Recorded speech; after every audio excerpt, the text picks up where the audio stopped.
Hi, welcome back. This is Chicken Philosophy. The Meccan Revelations, part 84, explains the music. In which I will pick up right where Frater BT left off in 83. Remember, he did the final episode of the cycle of 15 known as the Ashram 15, and now I'm wrapping up the first quinary of the Monsoon 15, the first quinary or group of 5. Anyway, how's everybody doing? Okay, all right. Well, let's get into it. Don't think there's anything new. There's a new Gwydion podcast episode. Should have chosen better. It's fun. We'll make that the end screen for today. Alright, so the beverage today is just a little bit of water in a nur cup, or as I like to call it, nur. My wife calls it nur. So the truth, as with everything, is probably somewhere in between, right? No! Just because there's two different things doesn't mean the answer is a compromise between them. Fuck! Nagarjuna. Madhyamaka, middle way. I'm teasing Nagarjuna. Don't worry about it. And then for today's incense, no, I'm not going to light the nur napkin on fire. We've got our 6 ouds. We'll mix them up a little bit. Kind of keep us on our toes a little bit. So the top is 1, the bottom is 6. And the question is black, white, or red? We've got the Hierophant there in the east. See, you're the Hierophant. And then the Hieros in the west. And the Hegman there in the north, in the center. Ah, the center! Huh? The reconciler between them. I answered my own question. Okay. Screw you, polar extreme opposites. No. There's room for everybody. It's a 1. That's the one on top, which is I don't know. I think it says Persia. Can you read that? Neither can I, but I'm pretty sure it says Persia. Okay, so the emphasis is on Hafiz today. Hafiz is, of course, the Persian of the two. Ibn Arabi is an Al-Andalusian who settled in Syria, or Damascus. Oh, why does it smell so good? Oh, no. And Hafiz, the poet, came a couple hundred years after Ibn Arabi. So he would have been familiar with Ibn Arabi, since they were both Sufis, and Ibn Arabi was rather famous. I assume. I think that's safe to say, right? Yeah, so Hafiz is the poet. He's from Persia. The oud is also from Persia. And it's lovely. It just smells lovely. Okay. Cool. That's what we're doing today. And, okay. I think we're ready to get started. I'm going to go ahead and get started with the gift by Hafiz. Okay. You like the new Benedict, by the way? Hopefully it doesn't get tucked too much under the... It sucks when it's like, when I watch the video later and the whole time the necklace is underneath there. All right.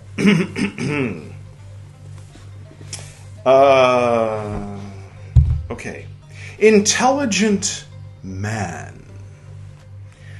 The intelligent man quickly realizes the impotence of gold.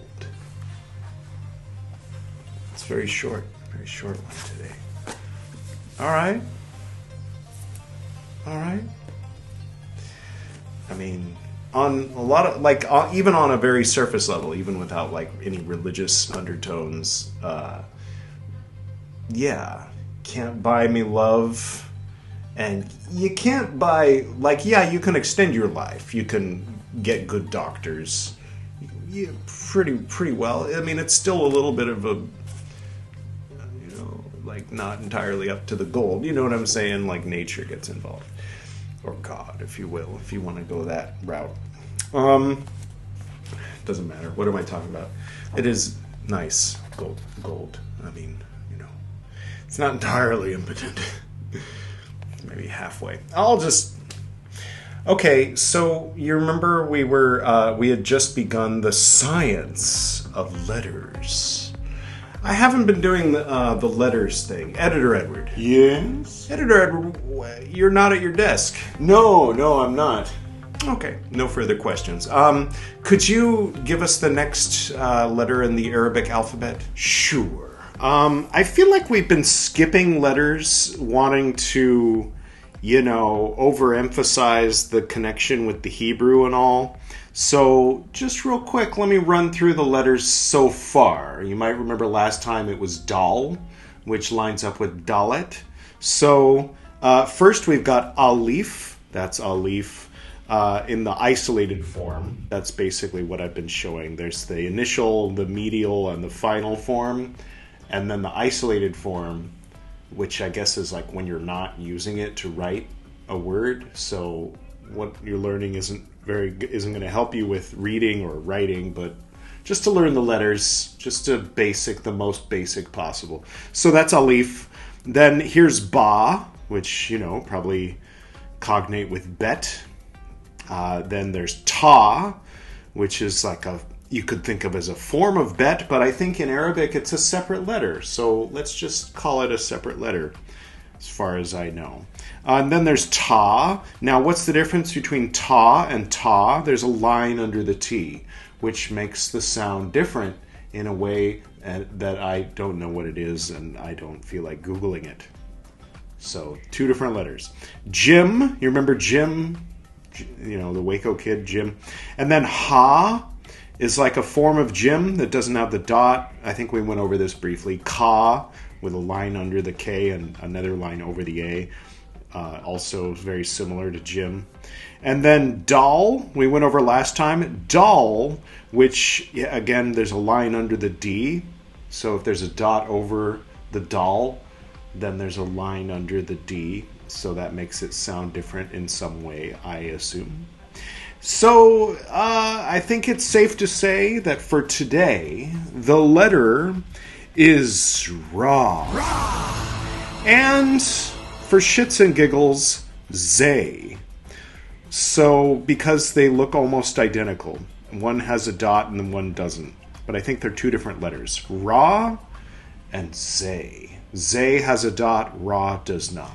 Thank you. Okay, so we'll keep that aspect of the series going. We've got the Greek letters going on the orange petal, and we've got the Arabic letters going over here on okay.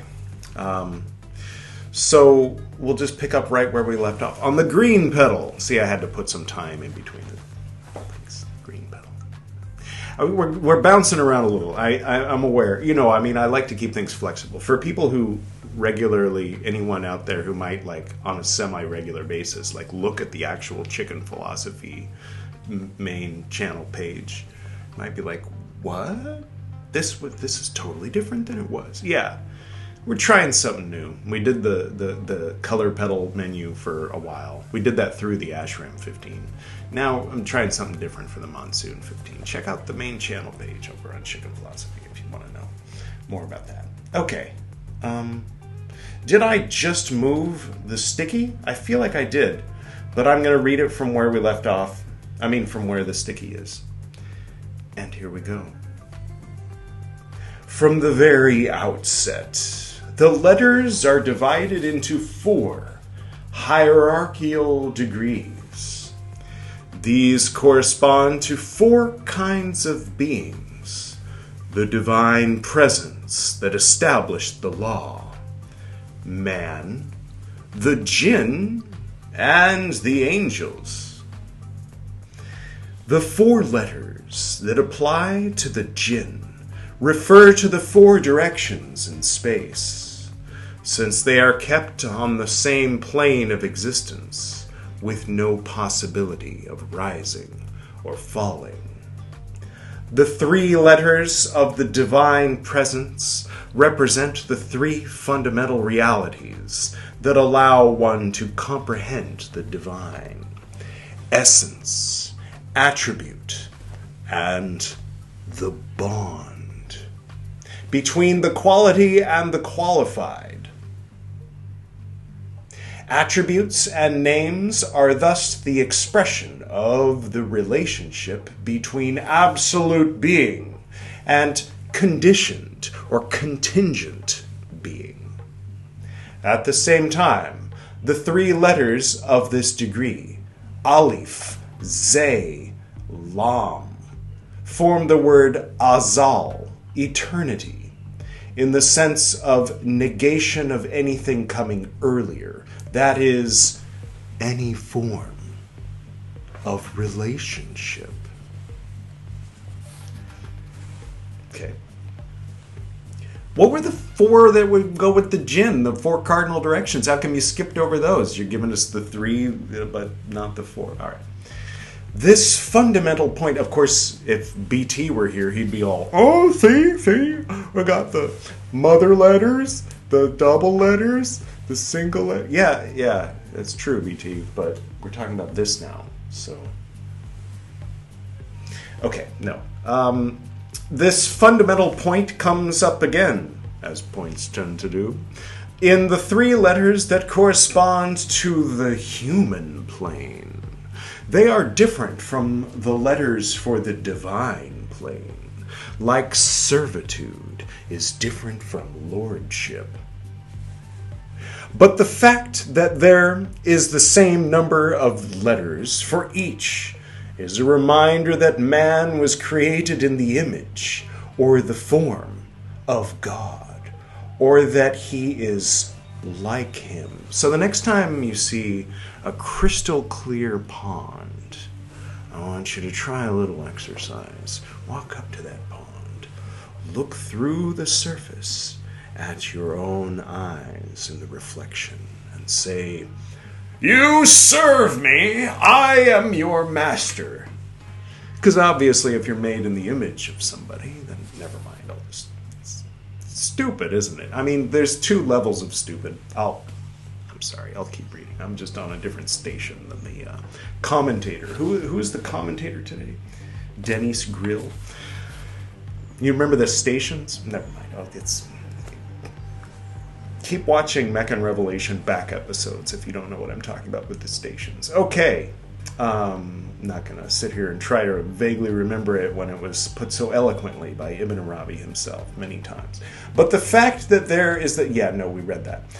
In both cases, the two faces of theophany, transcendence and similarity, of which the equivocal verses are the Quranic expression, are revealed through letters, while at the same time the undifferentiated identity of the self with a capital S, my Jung is twitching, is affirmed.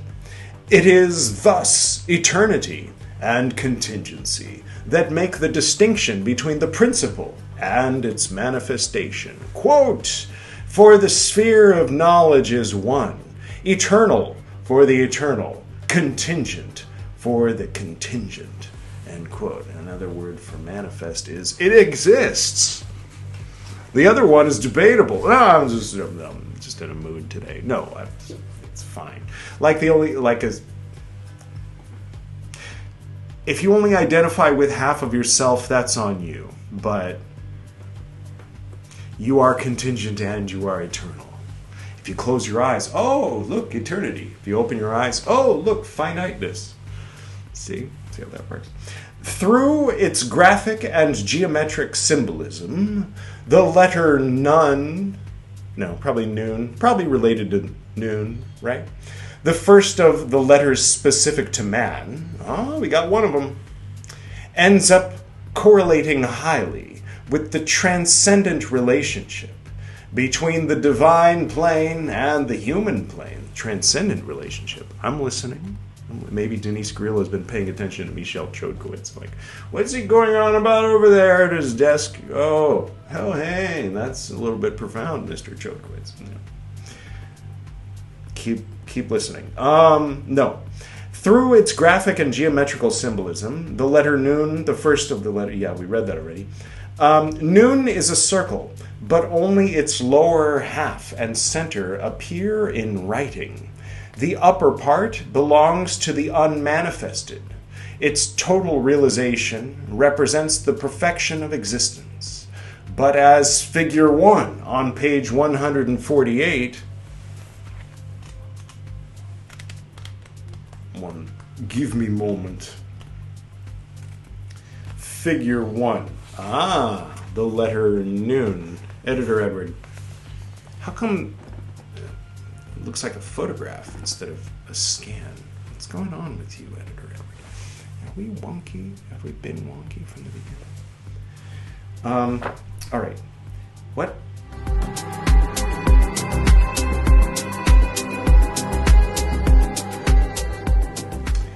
But as figure 1 shows, Nun also encloses the secret of divine eternity in man, since it is possible to retrace the 3 letters of the word Azal from it.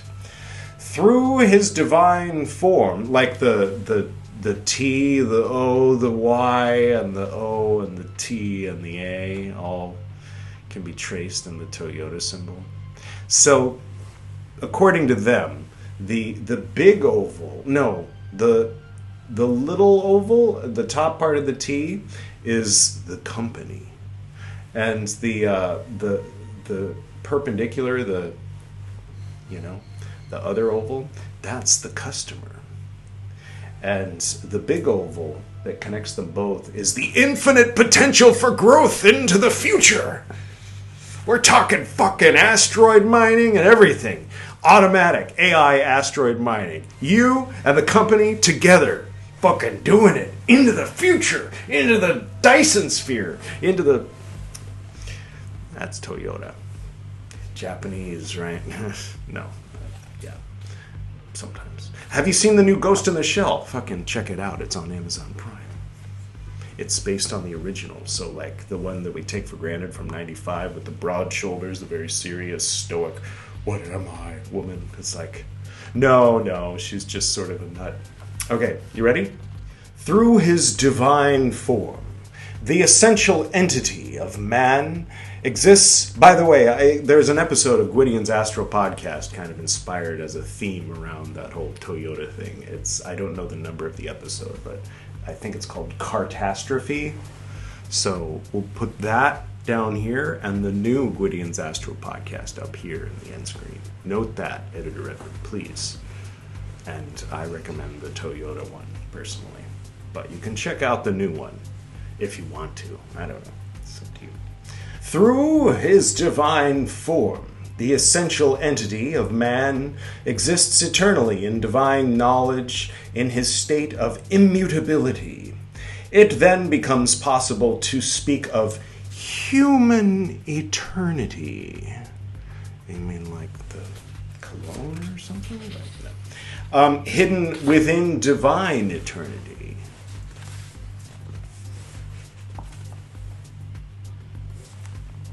Why not? I don't know. Sure.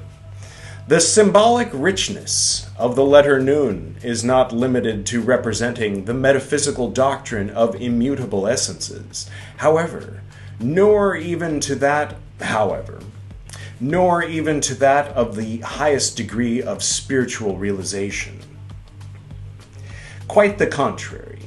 Like a guide wire, it runs through the entire chapter and beyond, into the commentary on the Basmala and the Fatiha in chapter 5.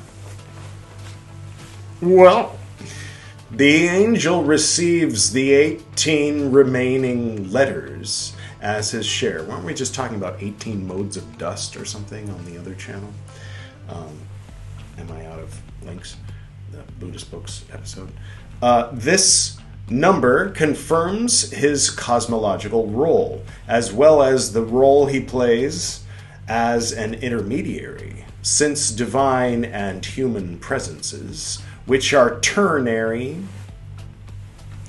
and each entail the 3 degrees of the 3 worlds: Mulk, Molekut, sounds like Malkut, and Jabarut. Each degree, in turn, has three aspects: exterior, interior, and intermediate. Oh, the Madhyamaka. Never mind. The Madhyamaka. Let's begin. The sum of the letters of the two presences, parentheses identical to the number of days of creation. 2? Did the Quran really change it that much? And parentheses, multiplied by 3 beings brings us back to 18. Oh, no, that's 6. 6 times 3 is 18. Okay, so he took Sunday off, so we're just counting the days of creation, right? You don't create when you're taking the day off, right? I mean, except when you do. If the 3 worlds are multiplied by their threefold division, the result is 9 spheres, the 7 heavens, the footstool, and the throne. So the 7 chakras, the earth beneath your feet, and the heavens above your crown chakra. What? Corresponds to the veils of negative existence. Oh, I feel better. The cosmic Aenead, which is a group of 8, isn't it, is then reduced to a heptad. 6? If we take into consideration that the inner face of the outer world is identical to the outer face of the intermediate world. Sounds like mind-blowing, but let me read it again. If we take into consideration that the inner face of the outer world is identical to the outer face of the immediate world. I still don't get it, but it's causing me to think of this line from this song.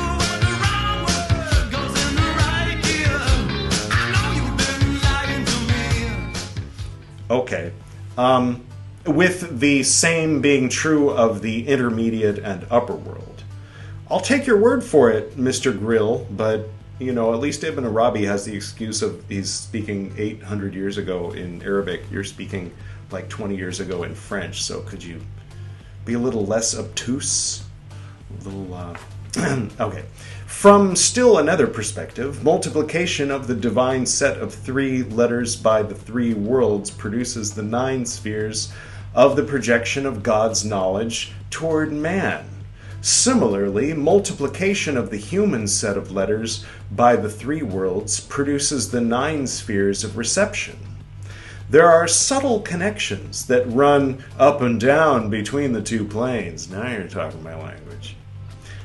And the angel is nothing other than the place where these connections meet.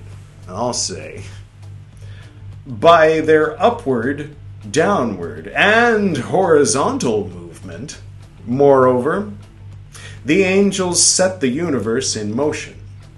In the cosmic dynamic of these 3 directions of movement, they thus play a role like the 3 vowels do in the world of consonants. It's a stretch. Yeah. But yeah, sure. No, yeah.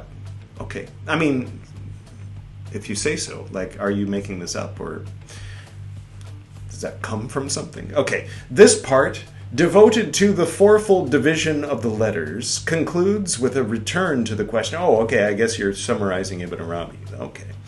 Concludes with a return to the question of the physical qualities, or mother principles. Aleph Mem and Shin? But it's Aleph Mem and Shin. Mother principles. No. Shut up. Why does the mixture of hot and humid, out of which life emanates, not emanate from a specific sphere? If such were the case, the completion of the cycle of this sphere would coincide with the stopping of all life. Can you imagine if an astronaut went to like the hot side of Mercury and like touched it and was like, fuck, that's hot. And then went to like Venus and was like, fuck, that's hot. And then went to like, you know, some clouds on, I don't know, Titan, Europa, one of those, I don't know, Uranus, and was like, that's humid. And then went to like the tropical zone on the Earth and said, that's also humid. Why is it that the qualities of heat and humidity don't derive from one specific sphere? Instead, you find them on all the spheres, or certain ones. Never mind. That would be ridiculous, wouldn't it? So why is this not ridiculous?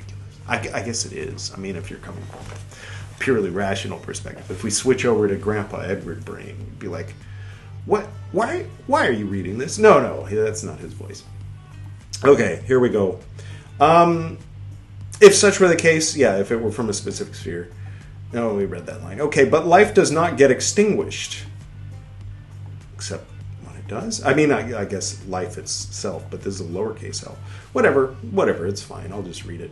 When it leaves a body, so we're defining life other than the way that the dictionary does. Fair enough. Yeah, you can say anything at that point. All you have to do is just say, well, when I say the, I actually mean what you mean when you say 12. Okay. When it leaves a body, the man only appears to die. But in reality, he returns to his origin. When a body catch a body coming through the rye. No. The knowledge relative to this question will be addressed here in connection with the science of letters. He said the thing. Or with the posthumous future of man.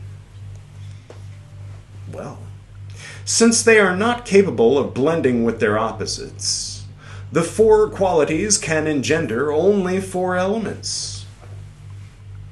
All right, the four directions. Which one in which direction? This observation is followed by others on the number 4 and the 4 first numbers, the foundations for all others. For example, 4 plus 3 equals 7, 7 plus 2 equals 9, 9 plus 1 equals 10, etc. What goes in the etc.? Okay. And on 6, the first perfect number, 1 plus 2 plus 3 is 6, 1 times 2 times 3 is 6. I guess that makes it a perfect number. What's the second one? Which is a way to introduce the second hierarchy of letters. How do physical qualities that are incompatible among themselves enter into a harmonious composition in the forms of elements? Their effects do not mix. The drying quality of fire is not due to heat, but to dryness. This is less a secondary question than it might seem. When we ask about the mystery of the composition of the elements, we inevitably run into the mystery of manifestation. Even though it is forbidden to reveal this secret, which in any case is beyond understanding, well, there you go. How can you reveal it then? Go ahead and say whatever words you want to say in whatever arrangement, in whatever order, to anybody on Earth. It won't make a difference. You're not revealing shit. Whatever. By your own definitions, Mr. Grilled. The Shaikh nevertheless shows the way by pointing out that there are two kinds of reality. Reality that the intellect can isolate, such as physical qualities, and reality that exists only in composition. When is the connection between the two orders of reality? What is the connection between the two orders of reality? The answer is undoubtedly to be found in the science of letters, the receptacle of divine science with a capital D and a capital S. How, more specifically, does correspondence between the letters and the elements take place? Since both the primal letters and mother principles come from the same set of spheres, their physical consequences thus tend to have the same properties. The permutation of the phonemes, I should know that, shouldn't I? In language and the transmutation of the elements can thus be related to one another. We might also note how the lines that form the bodies of the letters play a certain role in their relationship to the elements. I had a character in a book once that spoke the DNA language. Is this? Yeah. This is the language that what's his name? Tyrael from Hercule in one of my stories spoke. Anyway. It's in New World Empire, New World Interdimensional Coffee House, the story. It's with the blue pyramid on the silver sand and all that. The doctrine of the fifth element. Multipass. You should watch that if you haven't. The doctrine of the fifth element allows for one additional parallel between the Aleph, the beginning of all the letters, even if it is not a phoneme, and the element that is at the base of all the others. Which element is that? Is it air, like Aleph? Why do you just make reference to things without saying what it is? God damn it. This also gives the Shaykh al-Akbar, or Ibn Arabi, as he's known, the way that Kobo Daishi is the name for Kukai. This Shaykh al-Akbar is the name. I think that name was also given to his dad, wasn't it? The Doctorus Maximus. The chance to declare forcefully that even though the knowledge that the initiated person, the capital I, possesses, occasionally coincides with that of the philosophers, and in this case especially that of the naturalists, it is in no way dependent upon. It relies rather solely on intuitive unveiling, which follows the emptying of the heart. I can kind of vibe with that, actually. Although Denis Grill's definition of philosopher may differ from that of chicken philosophy, since it does mean love of Sophia, as in the Gnostic goddess, also as in the Lady Wisdom from Proverbs, wherever you want to go to get your Sophia definition. Actually, Chokmah is the name given in Proverbs, but perhaps Sophia is Chokmah? Puts a whole new spin on everything, right? I think it'll just confuse the hell out of everything if you start thinking of Chokmah, going off and giving birth to the demiurge. But I don't know, sure, try it. I don't know. But I think that would be, on the level of Maslowt, not necessarily Yah or Ratziel, obviously, or Hiotakadesh. What? No, that's Kether. Maslowt, yeah.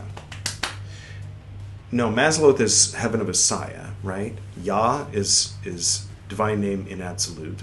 Ratziel, if I got that right, divine name of Bria. Alphanim, is it? If I got that right, Alphanim, on the level of. It's been a long time since I've run through my Chokmah correspondences, but anyway. Okay, so that's what we read today, and I think it was intriguing. I feel like I want to maybe read a little more. It's like this is a normal length of an episode. Okay. I'll read one more page. I don't know how long, what that translates into as far as time, but I'm going to finish this section. To conclude this passage, and as if to reinforce what has just been stated, the author turns this question back toward the question of the origin of the world, the cause for which is to be found in the manifestation of the divine names. On this point, he refers the reader to his Insha al-Dawir, the production of circles. This will be dealt with in chapter 4. quote, on the cause of the beginning of the world and on the correspondence between the hierarchy of divine names and the totality of the universe. That's the title. I like these titles. I want to keep his titles in mind when I write my next book. It is at this point that Ibn Arabi reveals that the distribution of letters into 4 degrees discussed up to this point reflects only the most common point of views, that of the ukala, meaning those subjugated by their own intelligence. I hate it when that happens. The superior point of view is represented by the muhakkikun. Sounds like something Fremen, so I'm into it. Because I totally misunderstood the David Lynch version instead of catching all the subtleties of the satire against power. And never mind. No, let's keep reading. Quote, those who have experienced the reality of things, end quote, and who divide the letters into 6 degrees or letters. God, or Mukhalif, man, the jinn, animals, plants, and minerals.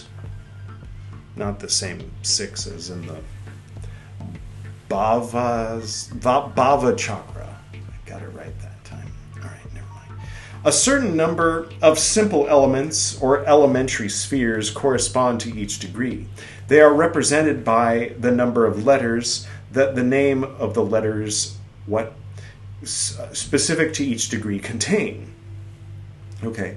The divine degree is thus binary or dual, since the Nun, which in this case represents it, comprises 2 letters, Nun and Wow. Wow. The names for which have 2 letters each.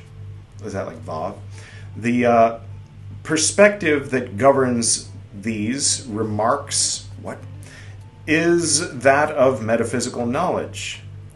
In the preceding division, the Nun characterized man. We can know God by beginning with ourselves. The duality foreseen here is not a duality of principle and manifestation, but the principle of manifestation contained in the unmanifested. This principle has the dual result of the manifested and the unmanifested coming out of and then returning to it. It's always a party. In the human world, this result is translated by the institution of the Khalifa. Which one? There's like 3 these days. There's the Burj, there's the Wiz, and there's a 3rd one. Whose name I've momentarily forgotten. Never mind, I'll just keep reading. The lieutenant, that's what Khalifa means, okay, or representative, who reproduces the fundamental duality of knowledge in the cosmic order. The next part of the passage sheds light on the knowledge of the Muhakkikun, which, like the words of God, is inexhaustible. This is the realization of unity in multiplicity. You ever had one of those days, walking around the mall? It is the contemplation of essence, the way it flows. It spills out over the intimate secret, the secret and the soul, the spirit and the soul. Quote, how can one know the teachings of the individual with such a source? End quote. The first part finishes with a prayer. Quote, praise to God who has made us one of the beings of projection and reception. We ask him to place us among the beings of reciprocal closeness and progressive elevation. End quote. That's a prayer. These words of praise proclaim the completion of the cycle of spiritual realization through the descending and ascending, subtle and angelic paths of knowledge. The invocation avers that there is no limit to increases in knowledge as one passes through the abodes or stages of the path, to the meeting places where the worshipper encounters the worshipped and distinguishes himself from him. Falls for the illusion that there's a distinction between the two, you mean?